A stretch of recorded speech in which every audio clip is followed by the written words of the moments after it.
Hello everybody, and a happy morning to you. This is actually my second take that I had to do of the start of this video because the last one, the sound was terrible, so fingers crossed it is all good this time. Well, this video today is all about what I'm doing in the background. So I have spent the last day cleaning up in here. I just really felt like I wanted a totally new vibe, and saying that, it was just, I just wanted to get rid of some of the racks. One behind me, which I'll show you behind, I used to have this like massive rack and it was overshadowing the window, which wasn't very good at all. And the main thing that I didn't like is it was just blocking out the sunlight. It was a bit drab, so I thought, look, let's just get going. Now today I'm going to show you, we're going to be peeling some soap because I need to do that. I'll show you behind the scenes of, you know, my shelving units and what I'm up to with that, as well as, you know, how I've sort of cleaned up everything in there, because I'm just trying to cull lots of stuff that I don't need. I'm not one of those people that holds on to things anyway, but I thought, look, I just need to get rid of stuff I don't need to make it nice and clean and neat. So let's pop the camera around and let's just take a look and I'll show you what I'm up to. So first things first, here is actually my rack, and this particular one here is where I keep all of the boxes and things like that. So it's just a little IKEA one. You can see outside all the leaves and things like that at the moment, because we are in autumn at the moment in Australia. We're about to head into winter in 1 day's time. But you can see here, these are all the different boxes. I actually get them from Stanley Packaging in Australia. It's the cheapest I found to date, and they're really good quality as well. You can get black ones, pink ones, white ones, of course your typical cardboard. Even the foam is 100% recyclable, so I do love that idea. And then of course down the bottom is some of my printing that I had done a little bit earlier. That was my first run of printing, and just so you can see, this is my little desk that I sit behind doing everything. And let's take a closer look. It is just a trestle table. So for any of you that are thinking, you know, every YouTube person you see has all these fab things, we don't. A lot of us just have a standard table, a standard office. My studio is actually like a mini granny flat, and when we actually bought this house, they had it like a bit of a sort of an art making place with concrete floor, and we've actually just put some floor down. It's just a cheap floating floor, and tried to make it you know, obviously so that it can be cleaned and mopped and all those kind of things. So you don't need to do anything too fancy. This is the computer I use. It is not even mine. My daughter Emily bought it for me, and I'm sorry about the toilet roll in the picture, but that's when I blow my nose. I mean, you know, because I ran out of tissues. So anyway, but it is only in here for me. So anyway, and as we all know, I have been terribly sick at the moment. So now I'll turn the computer on. You can see my daughter Emily dropped it. So if you can see this corner, she smashed it, and she said, "Mum, I thought maybe you could use it." And I said, "Yep, I'll definitely use that." So, and as you can see here, sorry the flickering, but that is one of my liquid soap labels that I'm working on at the moment, which is going to go on my new containers. I'm very excited about that. Of course, my Cricut machine, that Cricut did actually contact me for, and I did a video, so go and check that out if you want to know a bit more about that. And they generously gifted that to me, so very lucky, and I feel really lucky that they actually did that for me. So anyway, so this is like my little desk, so I just thought I would show you. And then this is the first wall. So the walls that you see, there's actually two.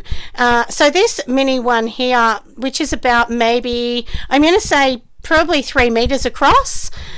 This particular one is just, you know, I mean, they're all my soap wraps, and you know, these are all the earrings. So let me just show you in here so you can kind of see the ones that are done. They haven't even been made or anything yet, but anyway, that's for those ones there. And then of course some these are the melts. I'm going to put them on sale soon because I want to get rid of the ones with these older labels, and then I'm going to start with some newer ones soon.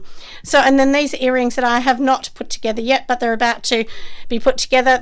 Most of them actually have all of their like little bits and pieces on, but I just have not finished with them, so they're just literally sitting in here until I can do them. And I will tell you, they're stone, but they're super hard, so some of them I've even dropped and not broken at all. And do remember, even acrylic, you can drop it and it can smash, so it's a little bit the same, isn't it?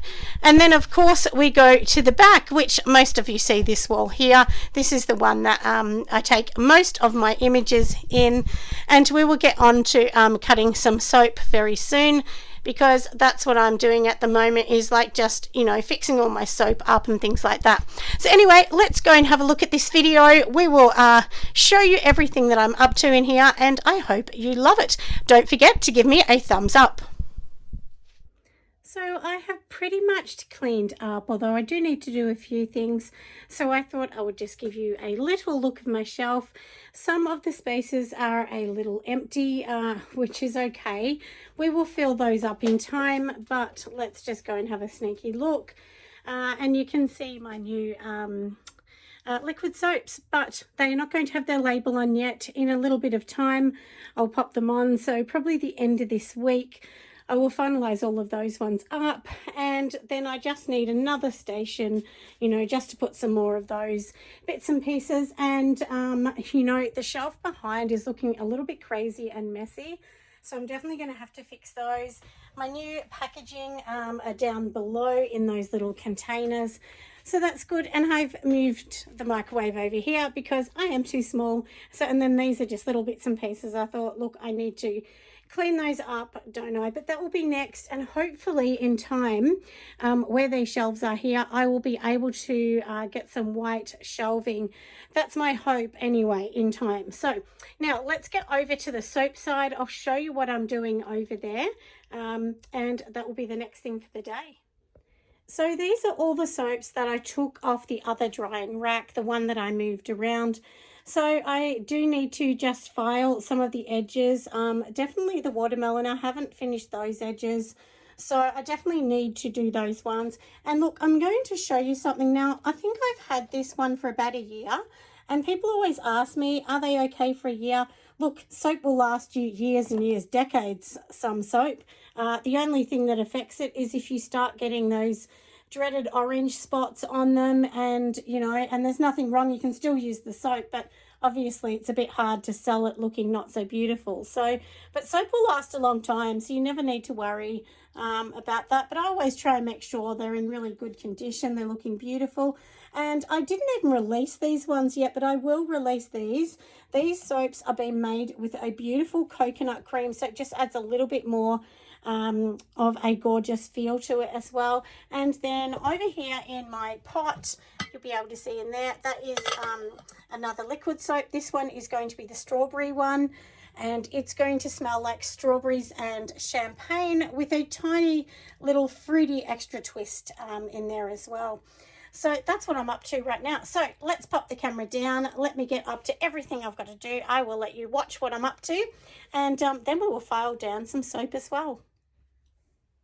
So I thought I would just show you why I'm here doing a few things. So this one is going to be my beautiful strawberry one. I've just literally poured the warm liquid in here, although my machine has been turned off for quite a while. I'm going to put a couple little dots. We'll just do a couple to see of red. This is actually a pigment that is safe for soaps. It's actually made for like melt and pour soaps and things like that, so it's really good for this. And this is just going to give it a really light kind of strawberry look. I definitely would say don't put too much in, because you know, you don't want to have a lot in. But the one good thing too, if you've been watching my liquid soap recipes as well, these recipes, you can actually use it exactly the same in the shower, because it's not super cleansing or anything like that. It's pretty much the same as a shower gel, so which is really good, isn't it? So that's something a bit exciting as well. Now I'm going to put in the fragrance that I've talked about just before. So you can see it's this really cute pink. It's not too pink, which is kind of good, isn't it? I don't want it too pink. Now with the fragrance, you can do whatever the supplier says. So, you know, up to 5%. Usually I use 2 or 3%. Sometimes 1%, it depends. It really does depend. So please just do kind of a little bit of homework and, you know, see what you think. So I've just got one little twisted colour in here. We'll just give this a bit of a mix. Don't worry about the bubbles. We can spray that with isopropyl at the end and it's going to be beautiful. So we're going to give it a mix. Now, this is the thing too, when you're doing liquid soap, everyone, some of the fragrance oils will make it thick and some won't. So I did do a beautiful apricot tea. That one is going to be thinner than the others. And the only reason is because, you know, that particular fragrance oil made it thinner, and some of them do that. So you do have to check them out. I've noticed ones that have more vanilla seem to definitely thicken it up. Now, I am watching the scale for anyone that is wondering about my scale. So I have definitely, I know exactly how much I'm putting in. So I'm definitely not putting too much or anything like that. Because, you know, although you want it to smell nice, you don't want it to be too crazy either, do you? So, and the thing too with liquid soap, why I'm here, and I'll answer a couple questions that I've been asked, you know, the consistency you see now is not what it's going to be. So don't think, oh no, I'm going to add all of this, you know, thickeners in. And I did that the other week and I shouldn't have, because I made a cashmere silk one and that definitely thickened it up because it was high in vanilla. I might be wrong with that vanilla, but that's definitely what I've noticed. So now I'm just going to let this cool down. We're going to just see how this goes, because now I'm on to the next job and it smells delish. I can definitely smell that gorgeous ripe strawberry kind of scent. And then of course I'll put it in the bottles, but it's too warm to put in the bottles right now. So anyway, that's going to be coming out. So look forward to that, my friends. So let's pop this gorgeous one aside.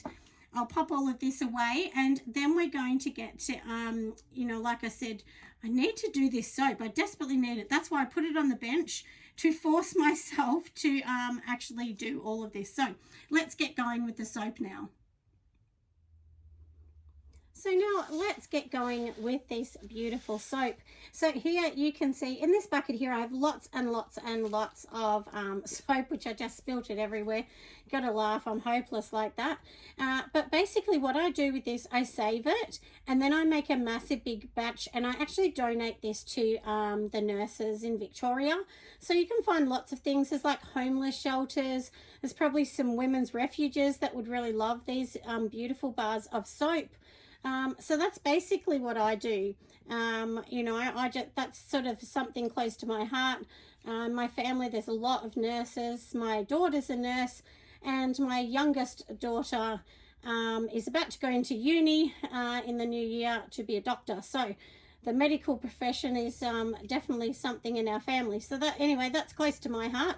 So that's why I decided to donate that way. But it's just a nice way to give back, isn't it? I mean, look, you could also, you know, just make a soap out of it if you really like, you know, and then just sell it. You don't have to give anything away, but anyway, that's my little thing.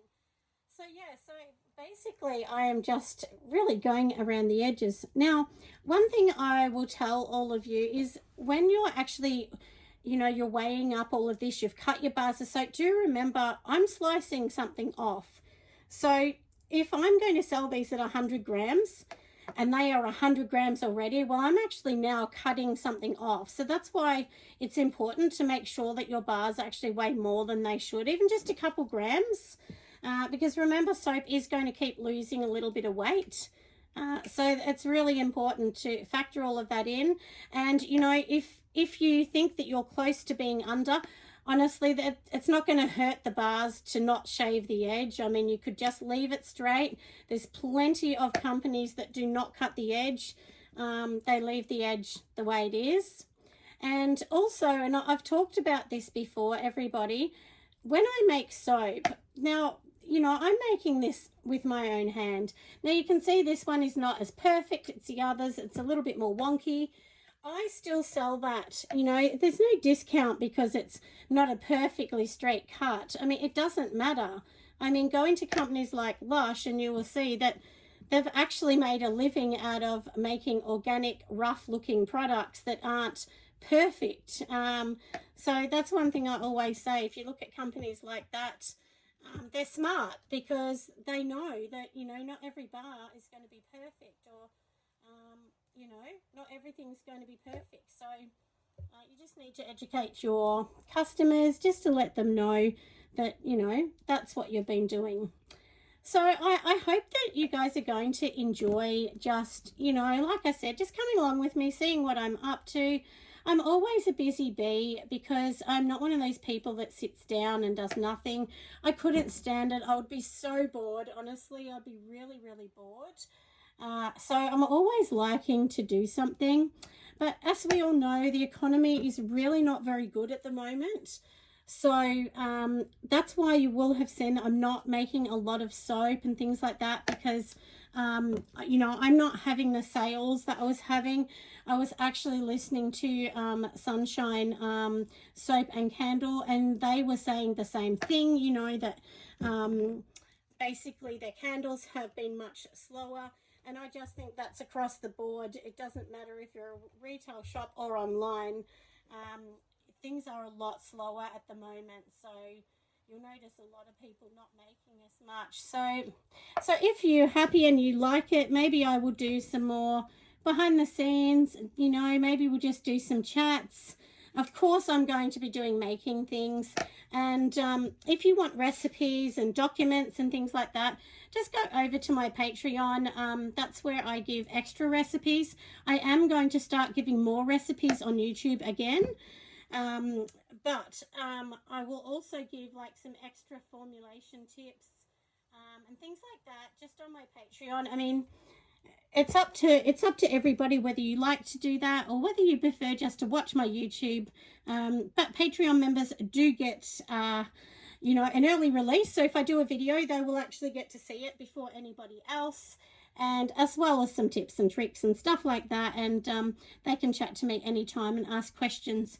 And as you can too on YouTube, make sure you ask me something. I'm always here, happy to help, you know, answer any questions that you may have. And also, if you're looking at doing a wholesale site on Fair, I will put a link in the bottom of this video. It's my direct link, which will help you get linked straight into Fair and get on your way. So make sure once you've done everything that you get excited and start getting your wholesale platforms up on Fair, because you don't want to wait. I definitely say you don't want to wait, because I think once things pick up, everyone will be trying to get on there. So I say try and get in there before everybody else. And like I said, I'll leave my direct link, and that's how you just click on that link and it will take you there. And then, of course, from there you can start setting up your site. But it is important to note that your website needs to be good. The photos need to be good, because Fair want to make sure that your website is looking really good, and that they're pushing your products to the right person. And no shopkeeper is going to go and buy wholesale if, you know, if you don't have good pictures, your website's not up and it's not strong. So do make sure that you're trying hard. You don't need a photographer. I take all my own pictures myself, just with an iPhone. But just, you know, practice a lot and you'll get better and better as you go along. I've definitely learnt that along the way. So anyway, I hope these tips and tricks are going to help, and you will start to see me at some expos soon. I will be doing some. You know, we'll just see when they come up. I will let everyone know. I'm hopefully doing one in August, and that will be in Melbourne this time. As lots of you know, I was in Sydney. Some people came to see me in Sydney, which was really lovely, and came to see my daughter at her Honey Blue U store. So anyway, I hope to see you all soon. So I hope you've enjoyed this, like I said, and I will see you next time. Bye, friends.